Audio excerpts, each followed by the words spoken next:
Ya, masih perbincangan kami di Sapa Indonesia mencoba untuk melihat strategi dari Joko Chandra. Apa yang ingin dilakukannya di hukum di Indonesia.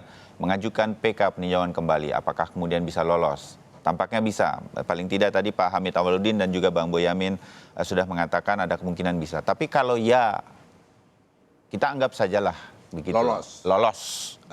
Peninjauan kembalinya diloloskan. Berarti hukuman 2 tahun penjara tahun 2009 itu selesai atau dianggap tidak ada begitu. Pak Hamid? Tidak, muncul persoalan baru. Ada jerat hukum lain? Oh iya, undang-undang imigrasi.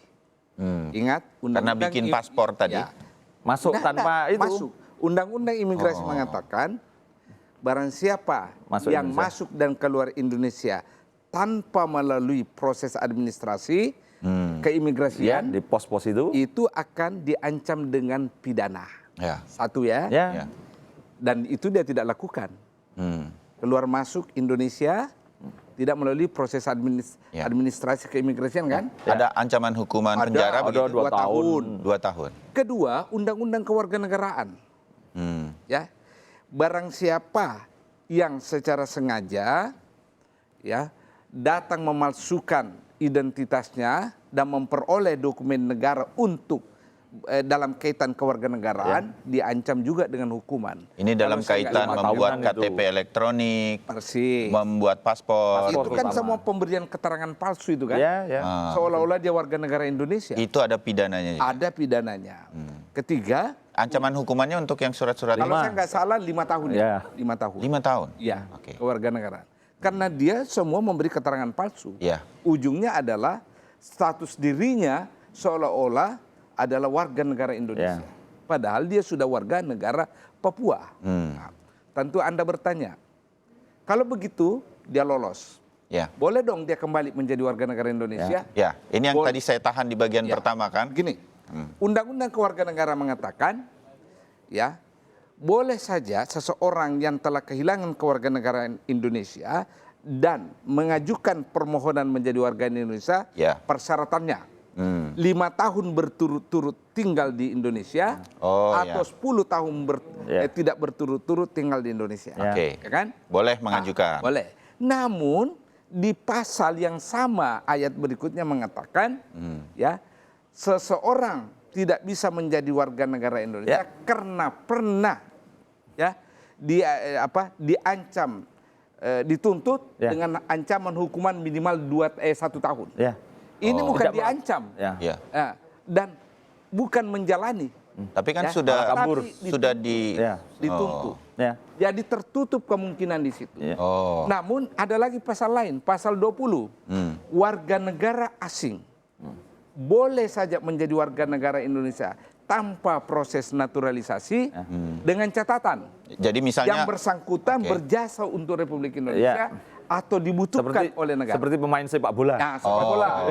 Atau dokter ahli yang kita butuhkan. Pertanyaan saya jasa apa yang diberikan Tuan Chandra kepada Republik Indonesia?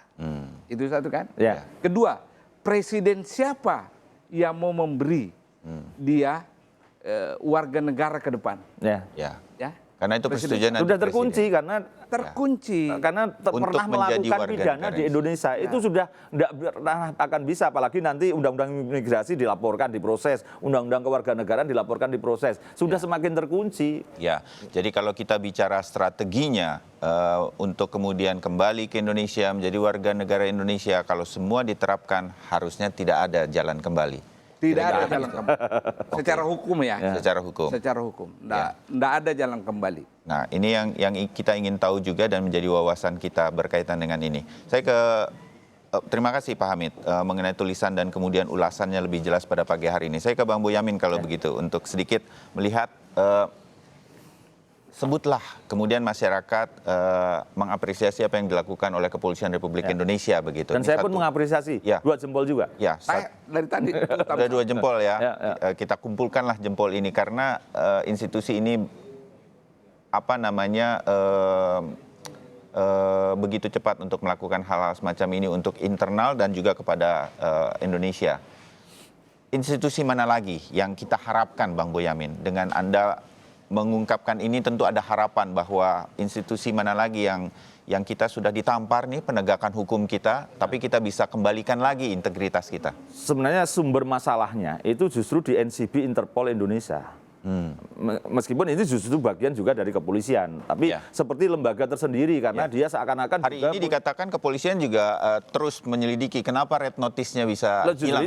Justru itulah yang sumber masalahnya sebenarnya ketika NCB Interpol itu sudah bertanya kepada Kejaksaan Agung menanyakan statusnya Joko Chandra. Sudah dijawab bahwa ini apapun DPO dan harus dieksekusi. Itu kan, kalau dia masuk Indonesia juga harus ditangkap. Nah, suratnya jawaban Kejaksaan itu ada, Kejaksaan Agung itu berbunyi itu. Tapi NCB Interpol, sekretarisnya tetap mengirim surat kepada imigrasi tanggal 5 Mei menyatakan bahwa sudah dihapus red notice-nya sehingga tidak dicekal. Ini kan nekat banget gitu kan bahasanya kan, meskipun imigrasi juga salah tidak mengkonfirmasi kepada Kejaksaan Agung. Jadi ini menurut saya langsung tunjuk hidung, sekretaris NCB Interpol itu yang juga bintang 1 juga harus dicopot. Justru sumbernya masalah di situ, dan saya yakin ini yang Korwas PPNS itu karena melihat ada surat itu. Dia kenapa berani memberikan surat jalan? Oh cekalnya sudah tidak ada. Gitu loh. Jadi ini yang sumber masalah itu justru NCB Interpolnya ini, justru dari sanalah nampaknya dia bersurat kepada Interpol Layong karena atas permintaan istrinya itu. Jadi prosesnya justru di situ malahan, dan ini karena NCB Interpol itu kan ada ditingkatkan derajatnya, ada namanya divisi Hubinter. Nah, surat pertama itu justru dari divisi Hubinter kepada Jaksa Agung. Nah, justru di situ persoalannya malah menurut saya Kapolri itu akan sempurna, jempol kita 10 Pak Hamid kalau ini juga di treatment NCB Interpol, karena ini wajah kita di dunia. Interpol ini loh, kok ternyata NCB Interpol kok malah memain-mainkan status orang yang sebenarnya DPO dan sudah diputus bersalah menjadi seakan-akan bersih. Ini dimengerti. Ini semua menjadi harapan kita untuk melihat beberapa waktu lagi ke depan mengenai dari kasus Joko Chandra ini menjadi momentum untuk melakukan pengembalian integritas penegakan hukum kita. Kalau Pak Hamid, karena Anda pernah di Kementerian Hukum dan HAM dan juga mengetahui bersinergi sangat erat dengan Kejaksaan Agung begitu. Hal-hal apa yang kemudian masih terjadi celah yang kemudian bisa diperbaiki momentumnya dari kasus Joko Chandra Pertama ini? Harus memang selalu ada koordinasi, tukar-menukar informasi antara polisi, kepolisian, kejaksaan, dan Kementerian Hukum tentang seseorang yang berstatus buron atau berstatus dihukum.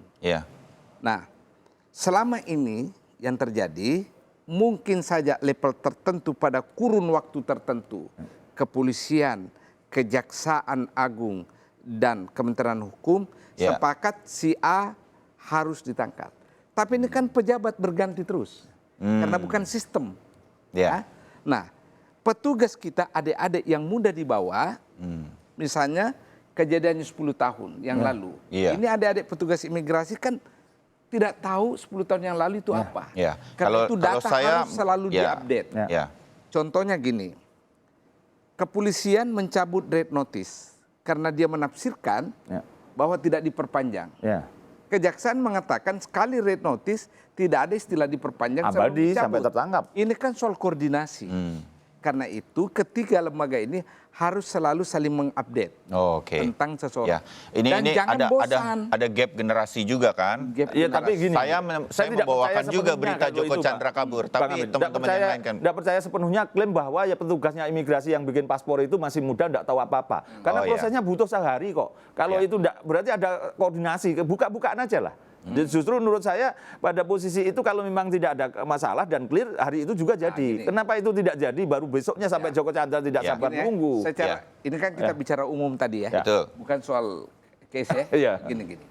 Di imigrasi orang membuat paspor itu selama memenuhi persyaratan administrasi, ada KTP, ada kartu keluarga, dia akan berikan. Karena itu hak warga negara. Oleh karena itu saya katakan harus selalu diupdate nama-nama siapa sebenarnya yang tidak boleh mendapatkan dokumen apa. Selama ini kan orang sudah mulai lupa, ya kan? Tapi lembaga yang berkaitan dengan ini harus selalu update masing-masing. Ya. Supaya tidak ada lagi misinformasi. Supaya nggak jadi celah, disitulah tidak ada kemudian lagi orang memainkannya. penafsiran. Kan konkret sekali tadi soal penafsiran kan, tidak diperpanjang. Saya mengatakan otomatis tidak perlu diperpanjang. Itu karena tidak diupdate terus-menerus. Termasuk update ini harus dikasih ke publik. Sehingga kemudian semua orang mengerti, aware, waspada terhadap semua nama-nama. Ini ada contoh kasus yang menarik. Beberapa hari lalu Harian Kompas menayangkan nama-nama yang menjadi buron. Betul. Itu penting seperti itu.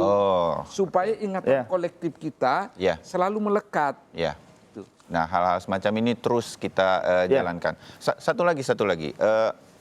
Saya mendapatkan beberapa pertanyaan dari teman-teman ketika kemudian dengan segala respek saya terhadap profesi pengacara yang selama ini ada. Sedikit, karena begitu pengacaranya bilang beberapa waktu kan mengatakan bahwa saya nggak tahu mengenai Joko Chandra ini siapa, pokoknya setelah dia masuk ke Indonesia saya bisa menemani dia untuk mengurus berbagai hal berkaitan dengan itu. Bang Boyamin atau Pak Hamid? Gini. Kan orang taunya begini sebagai publik. Kalau kita tahu ada orang itu buronan, dia harusnya melaporkan. Siapapun itu, pengacara kan mengerti betul hukum itu. Begini ya.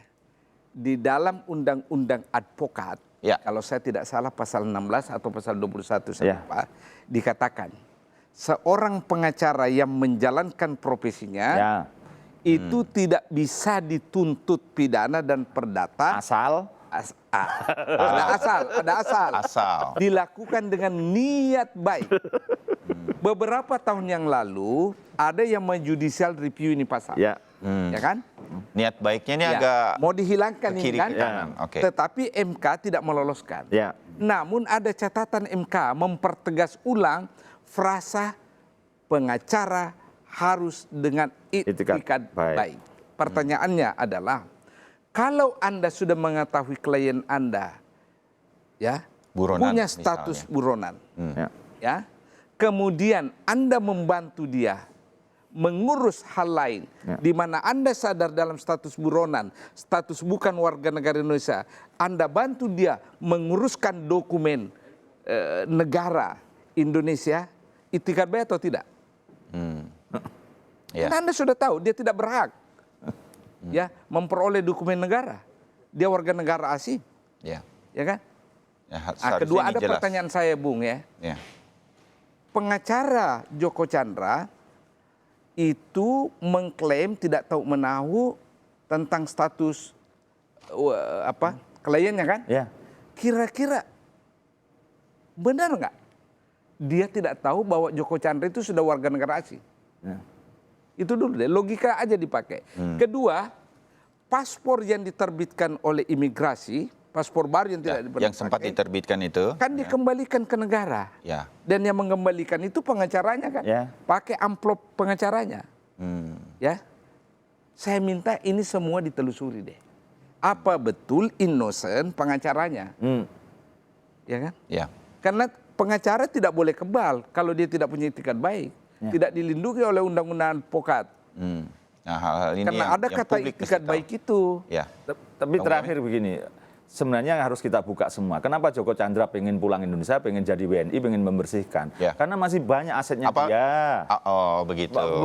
Pak Hamid ini tahu asetnya apa aja. Saya yakin tahu itu beliau itu. Karena setidaknya pernah punya aset di Kementerian Hukum HAM yang dipakai dia selama berapa tahun. Itu tahu beliau. Jadi memang ini masih banyak. Dan dia pasti tidak nyaman berbisnis di luar negeri. Karena kadang-kadang aturan atau kekuasaan itu berubah-berubah. Kalau Indonesia, dia pasti lebih nyaman berbisnis di Indonesia. Satu itu, kedua juga aset-asetnya banyak yang masih harus bisa dikembangkan. Seperti Hotel Mulia itu mungkin tahun ini atau tahun depan habis masa kontraknya, bisa aja harus diperpanjang segala macam. Jadi memang nyaman lah di Indonesia ini sebenarnya ya Pak Amin ya. Untuk investasi segala macam juga nyaman. Penguasaan Medan itu penting. Oke, saya terima kasih buat Pak Hamid mengenai analisa-analisanya dan wawasan kita mengenai hukum Indonesia, melihat dari apa yang terjadi dari kasus Joko Chandra. Pak Hamid, terima kasih kasih. Terima kasih. Kalau nanti ini bersambung lagi, mudah-mudahan bisa mampir ke sini lagi. Insya Allah. Untuk bercerita. Bang Boyamin? Nampaknya Pak Hamid ini, saya tahu betul itu jengkel betul terhadap Joko Chandra. Jadi mestinya kalau yang lain-lain saya tahu beliau agak sulit lah untuk bisa tampil. Tapi untuk ini nampaknya semangatnya kembali gelora. Saya melihat kalau beliau itu kapan-kapan kita undang lagi untuk babak yang lain. Jadi Joko Chandra waktu saya menteri mengirim orang ke saya. Ingin memperpanjang masa BOT gedungnya. Waktu itu saya tolak. Itulah sebabnya gedung dia namanya Sendra Mulia. Itu diambil alih oleh negara sekarang dan menjadi kantor menteri dengan imigrasi. Saya yang tolak dulu itu. Saya tidak mau perpanjang. Itu artinya Pak Hamid menjadi sebagian orang yang tidak bersedia bahasanya atau menolak lah gitu proses-proses yang akan didapat oleh Joko Chandra. Boleh tahu kenapa Pak Hamid menolak waktu itu? Karena nggak sesuai aturan atau? Bukan hanya itu. Saya rasa bahwa kita taat aja pada kontrak 30 tahun ya 30 tahun sudah. Terus untuk memperpanjang tadi ada tawaran nggak Pak Hamid? Iya dia tawarkan ke saya dia akan membangun parkir ke bawah senilai 24 miliar. Tapi diperpanjang 10 tahun. Jadi kepada utusan itu saya katakan mungkin dia pebisnis jago, hebat. Dan saya tidak pernah lulus hitung-hitungan saya dengan angka yang baik. Tetapi soal uang, saya ini Yahudi kelahiran Tel Aviv. Dia jadi mau perpanjang 24 miliar 10 tahun. Parkir basement itu diserahkan untuk pemerintah atau apa begitu? Dia yang pakai 10 tahun. Jadi saya bilang, kalau saya ambil gedung saya sesuai waktunya, saya persewakan karena prime location 28 lantai, itu kurang dari setahun saya dapat 24 miliar. Lebih daripada lahan parkir itu. Ada tawaran untuk pribadi nggak waktu itu? Tidaklah. Pada saat itu benar nggak ada Pak Hamid? Justru itu artinya Pak Hamid saya yakin itu menolak keseluruhan.